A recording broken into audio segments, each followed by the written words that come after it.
Lors d'un marché de printemps, un paysan chinois avait fait l'achat d'une superbe pouliche. Toutes ses économies y étaient passées. Hélas, à peine l'eut-il mise dans l'enclos que la nuit même, elle sautait la barrière et s'enfuyait à la direction de la frontière des Mongols, avec qui les Chinois n'étaient pas en très bons termes. Il n'était même pas question de songer à courir à sa recherche. Tous les voisins vinrent pour le consoler, mais ce paysan était un sage et il savait traverser l'adversité avec philosophie. Des nuages dans le ciel apportent parfois une pluie bénéfique pour les cultures. D'un malheur naît parfois du bonheur. Laissons faire la vie, qui sait ce qu'il en adviendra. Effectivement, quelques jours plus tard, la pouliche rentra, accompagnée d'un superbe étalon moghol.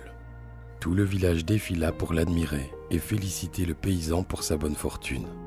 Une chance peut-être, mais qui connaît le fond des choses? Le soleil qui nous éclaire peut aussi nous brûler. L'avenir, hélas, lui donna raison. Son fils s'enticha de l'étalon et il passa des heures à tenter de le dresser pour le monter. Mais l'animal était fougueux. D'une ruade, il envoya à terre le fils qui se brisa une jambe. Les voisins vinrent à son chevet. Et les propos allaient bon train sur la malchance du paysan. On était tout près de la moisson. Avec sa jambe cassée, son fils ne pourrait guère l'aider. Mais le paysan leur répondit avec sagesse : « Ce monde n'est qu'un perpétuel changement.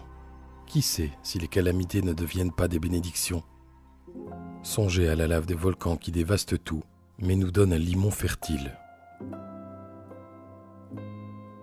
Avant même la récolte, la guerre éclata avec les Mongols. Tous les jeunes hommes furent mobilisés, sauf bien sûr le fils du paysan, couché au fond de son lit. Il fut l'un des seuls à survivre au massacre de la guerre. Une jambe cassée lui sauva la vie.